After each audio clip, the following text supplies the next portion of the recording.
Can you imagine having to call the police to the funeral home because a drunken brawl has broken out? I know I can't imagine it, but it's happening. We'll talk about that and funeral receptions and more in this video. My name is Julie. Welcome back to the channel. I lost my husband. I didn't lose him. He didn't get lost. He died. He died fairly recently. So I'm a fairly new widow. But what I do remember is the, not uproar, but the intense discussions that were had about whether or not or how we were going to feed people after the celebration of life. And I believe I talked to my son about this, and it just wasn't even in my, the chaos of everything. Like, that wasn't even a thing I was thinking about. I'm like, what? Wait a minute. Oh yeah, we had a reception after my mom's funeral and my dad's funeral, and it was like a whole meal, and that was their generation. It was, you fed people who showed up at the funeral, making for a very, very, very long day and couple of days for a new widow. And that can be extremely exhausting to have to even think about perhaps a visitation the day before, funeral the next morning, then on to the cemetery. Then to top that off, you're going to have to pull yourself together and deal with even more people, situations, conversations at a luncheon. Do you even want to do that? Is something that I would suggest giving some thought to early on in the first few weeks as you're planning the funeral. There is no rule, there is no law that says you need to feed the people that showed up to your loved one's memorial service or celebration of life. That's a tradition from the days of yore, back in the day when people did the whole 9 yards of 2 nights of visitations, or 2 full an afternoon and an evening for 2 days of visitation, and then on to the full funeral service, perhaps at a church, and then on with a funeral procession with cars all lined up with the funeral placard in the front, moving on to the cemetery, and then moving after that to the gravesite for another, blessing perhaps, or another service at the burial site. It's a lot. And then to add on to that, the stress of having to entertain people who have shown up for all of this can be maybe just a bit too much. There are ways to handle this, as far as if you are doing a celebration of life and you are in a situation such as we were in. It was the holiday season. People were already going to be going to other things later that evening. That had been mentioned to me because it was, holiday party season. So we had Phil's celebration of life in the afternoon, and we did not formally say or put in the program or discuss with anyone that we would be having a reception, because we knew people were going to other events. It was, just something that we, just accepted. But there was still a a need or a discussion that was had about close family members and friends that had traveled, and doing something for them. And thankfully, one of my sisters offered very generously to host at her home a very small gathering of people who had attended the celebration of life. And those invitations were given out. Yes, I have a dog and it's barking right now, so he hears me talking. So it's one of the great things about having a dog. They're like an alarm system. So if you're a new widow, you have a dog, hug the dog, thank the dog.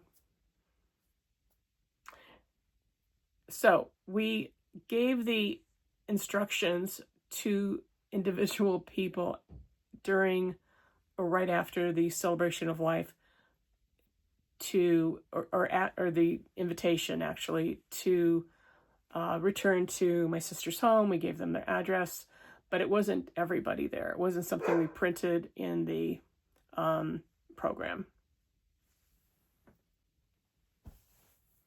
So that's what worked for us, for our family, was this very small, semi-catered. Sandwiches were brought in, and soft drinks. I don't know that anybody there was drinking hard liquor. I just didn't pay attention. But to be at a funeral, and there's an open bar, I think is asking for trouble. That's just my thought. In my metropolitan area, funeral homes are getting liquor licenses left and right. It's the new trend. Not in my area, but what I am aware of in Tampa, there's even a funeral home that has opened a speakeasy in the funeral home, so that if someone feels like they need to have that speakeasy experience during the visitation, for some reason, they can go to this secret door and go to. It just sounds like these two things should not be happening at once. A speakeasy experience is, you're there to support, hopefully, the family who's just lost their loved one, and not have a restaurant speakeasy experience. Just my opinion. A lot of tailgating is going on at funerals, and it's usually the funeral homes that don't have a liquor license where this will happen, especially if it's a large funeral with a lot of people. There's just this need to, I guess, celebrate their life in that manner. Do we, as new widows, need to put or request or draw a line in the sand? Again, the boundaries that I keep talking about. Put something in writing that, if this is a dry funeral, there's no alcohol that's going to be served. It might be something that you want to consider. I know for my situation, two factions of my husband's work who did not like each other were in the parking lot and having arguments in the parking lot that were not fueled by alcohol, just fueled by they didn't like each other. I can't imagine if that had been fueled by alcohol and made worse. And I'm so glad alcohol wasn't a part of it. There was no tailgating. If someone drank before they came in, I had no idea. I didn't know about it. I just heard about the upset and the fighting, the arguing in the parking lot afterwards. So adding alcohol to anything, just like at a wedding where it's just, you have no idea who's going to lose their, inhibitions and say something that they probably shouldn't say, or do something they probably shouldn't do. You're just adding fuel to a fire that, it's already such a chaotic time that as a new widow, or if you've just lost your life partner or your loved one, the same thing applies. You don't want to be dealing with drunk people. And I don't understand this push for funeral homes to obtain liquor licenses. I guess I'm not surprised by it because of the profit center that can create. I also know that there's at least one in my metropolitan area funeral home that has a Starbucks. And I did call and ask about that. And I said, who is paying for that? Would that be the people that want a big, Starbucks order? And they told me, no, that would be the family of the deceased who would be paying for, all of the Starbucks orders.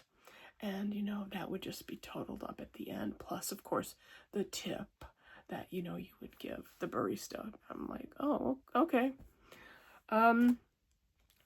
Maybe have your coffee or drive through Starbucks before or after the celebration of life or funeral. So I think because things are changing in the funeral industry, it seems to me like they're grasping at straws. Like, how do we keep people coming to funerals and showing up and wanting our services? Because about 50% from my research, yes, 50% of people are opting for cremation and or green burials, which does not make the funeral home happy. It does not make them money. An open bar does make them money. A Starbucks can make them money. Some have a relationship with a caterer and a special area in their funeral home for the luncheon. Do you have to do any of this? Absolutely not. You do not need to do any of this. This is a personal decision that you make with your closest family members, your children, whoever it is that this is going to affect the most, because they are going to have to live through all of the drama of the visitation, if you have one, and the funeral service or church service or service at a temple or synagogue, whatever that looks like for you, and then on to perhaps another place. It's just asking a lot of the people who are closest to the deceased individual to go through and to have to deal with and make decisions on. So the options for a small family gathering, I think, are a good one. The other statistic that I found is that from the church service, funeral, or a celebration of life venue, the number of people who will move on to another location for a luncheon is about 25%. And that makes it very difficult to even plan with a caterer or a restaurant, which can get very expensive because, again, alcohol, tips, what's going to be on the menu. Are you going to serve a full meal? Are you going to serve just, food to graze on? What it can all add up. And, you're already looking at, a huge outlay of money for just dealing with the death and the either cremation or the burial that you chose, and or finding the plot, as we talked about, and the all the things that will need to be paid for. It can get very, very expensive. And now we're adding in a bar tab and Starbucks tips and Starbucks orders. I just think it's over the top. It's too much. Since 2020, when we had that thing that we can't really talk about or mention too much without a lot of, issues, where we were all wearing masks. Remember that time when, that was going on, and 6 feet apart from each other? The funeral industry took a hit from that. From what I'm seeing, these efforts, this grasping at straws of trying to add these, value added, or it's, this would make things so much, better, and people will be so much happier if you have, a open bar, or, the Starbucks situation. I think that rebound from having to, do things, everything almost virtually, and funerals, which I remember from that time, were really difficult to attend. So the rebound effect, I think, is that these things are coming up as options. Wouldn't it be great if you had, I could just hear the sales pitch. He loved bourbon. We could, have a bourbon tasting for, your guests at your visitation. It's not the time for a bourbon tasting or a wine tasting or anything else. It's time to support the family that has just lost someone. And maybe that's old school and old fashioned, but isn't that what it's all about? You're supposed to be there for the family, give them support. I can only speak to my metropolitan area here in the US, and I'm in a northern state. I know that things are different in the South. There's something called a repass or repast that I really can't speak to. But if you can share in the comments about what that is and how meaningful that is and why, and how that works, that would be great, because I just can't speak to that. I also understand that the traditions can vary from state to state, and if you have a tradition that is specific to your locale, please do share it.